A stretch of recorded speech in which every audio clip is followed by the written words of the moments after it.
కిలాడి లేడీలు ఏకంగా వ్యభిచార కూపాన్ని నడిపిస్తున్నారు. అది కూడా హైదరాబాద్ కూకట్పల్లి కేంద్రంగా నడుస్తోంది. దీంతో విటులు లైన్ కట్టారు. అంతే, ఆ విషయం పోలీసులకు తెలిసింది. రైడ్స్ జరిగాయి. ఇంతకీ హైదరాబాద్ వేదికగా వ్యభిచార కూపాన్ని నడిపిస్తున్న కిలాడి లేడీలు ఎవరు? కూకట్పల్లిలో ఎందుకు స్పా సెంటర్ ముసుగులో ఇల్లీగల్ యాక్టివిటీస్ జరుగుతున్నాయి? కూకట్పల్లిలో పలుసార్లు రైడ్స్ జరిపినా ఎందుకు అక్రమ కార్యకలాపాలు ఆగడం లేదు? అసలు పోలీసులు ఏమంటున్నారు? ఈ కట్టర్పై స్పెషల్ స్టోరీ మీకోసం.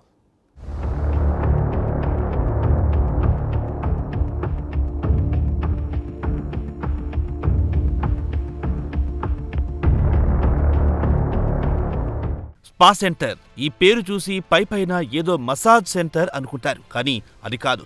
మసాజ్ పేరుతో వ్యభిచారాన్ని సాగిస్తున్నారు. ఇద్దరు మహిళలు, ఓ వ్యక్తి కలిసి హైదరాబాద్ కూకట్పల్లిలో దందా సాగిస్తున్నారు. పోలీసులకు సమాచారం అందడంతో గుట్టు రట్టయింది. హైదరాబాద్ కూకట్పల్లిలో వ్యభిచారం నిర్వహిస్తున్న స్పా సెంటర్పై పోలీసులు ఆకస్మిక దాడులు నిర్వహించారు. కీలక నిందితులను అదుపులో తీసుకున్నారు. భాగ్యనగర్ కాలనీలో చామ్స్ బ్యూటీ స్పా పేరుతో నడిపిస్తున్నారు. ఈ కేంద్రంలో అనైతిక కార్యకలాపాలు జరుగుతున్నట్లు పక్కా సమాచారం అందడంతో పోలీసులు ప్రత్యేక ఆపరేషన్ చేపట్టారు. ఈ దాడుల్లో స్పా నిర్వాహకులు సహా పలువురిని అదుపులో తీసుకుని కేసు నమోదు చేశారు.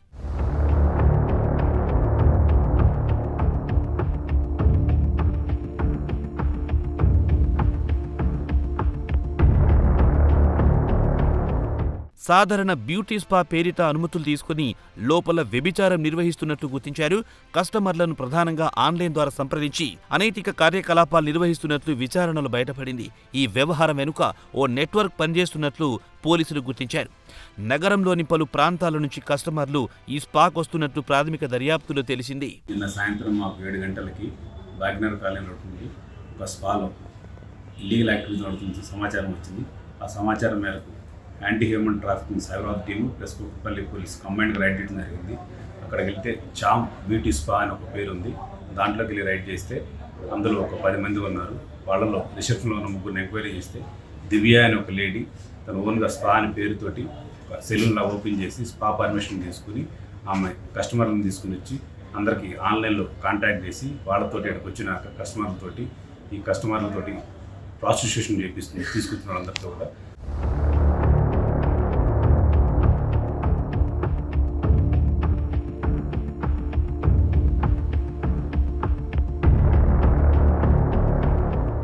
అక్రమ కార్యకలాపాలపై సమాచారం అందడంతో cyber anti human trafficking unit మరియు కూకట్పల్లి పోలీసులు సంయుక్తంగా దాడులు నిర్వహించారు. దాడుల సమయంలో స్పా కేంద్రంలో మొత్తం 10 మంది ఉన్నట్టు పోలీసులు గుర్తించారు. ఇందులో స్పాను నిర్వహిస్తున్న దివ్య అనే మహిళతో పాటు సంగీత, ప్రకాష్ అనే 2 నిర్వాహకులను పోలీసులు అదుపులోకి తీసుకున్నారు. అక్కడున్న 6 మహిళలను బాధితులుగా గుర్తించారు. అక్కడ రైడ్ చేస్తే అక్కడ మాకు అన్ని కండోమ్స్, సెల్ ఫోన్స్ అన్ని దొరికినాయి. అటు వెయిట్ చేసుకుని అక్కడ 6 విక్టిమ్స్ ఉన్నారు. ప్లస్ 3 ఆర్గనైజర్స్, దివ్య, ఆమెకు తోడుగా సంగీత అండ్ ప్రకాష్ అని వాళ్ళిద్దరు కూడా ఆమెకు సపోర్ట్ చేస్తున్నారు. కాబట్టి వాళ్ళందరి మీద కేసు నమోదు చేసి వాళ్ళు రిమాండ్ చేస్తున్నాము.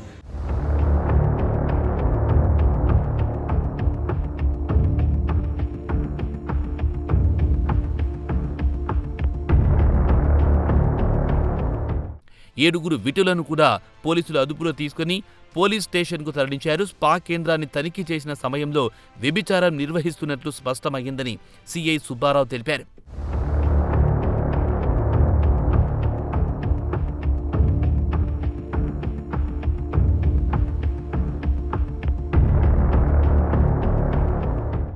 ఈ ఘటనపై కేసు నమోదు చేసి నిందితులను రిమాండ్కు తరలిస్తున్నట్టు కూకట్పల్లి సీఐ సుబ్బారావు వెల్లడించారు. నగరంలో స్పా సెంటర్ల పేరుతో జరుగుతున్న అక్రమ కార్యకలాపాలపై ప్రత్యేకంగా నిఘా ఉంచినట్టు ఆయన తెలిపారు. ఇలాంటి ఇల్లీగల్ యాక్టివిటీలకు పాల్పడితే కఠిన చర్యలు తప్పవని హెచ్చరించారు. ప్రజలు కూడా అనుమానాస్పద కార్యకలాపాలు గమనించిన వెంటనే పోలీసులకు సమాచారం ఇవ్వాలని ఆయన సూచించారు. ఇట్లా ఎవరైనా సరే ఇల్లీగల్ యాక్టివిటీస్ పాల్పడితే అందరి మీద తప్పకుండా చట్టపరమైన కఠిన చర్యలు తీసుకుంటాము. కాబట్టి 3 జైలుకి పంపించేసి ఆ విక్టిమ్స్ 6 కూడా కోర్టు పర్మిషన్ ఇస్తుంది. గోమూతరం జరుగుతుంది.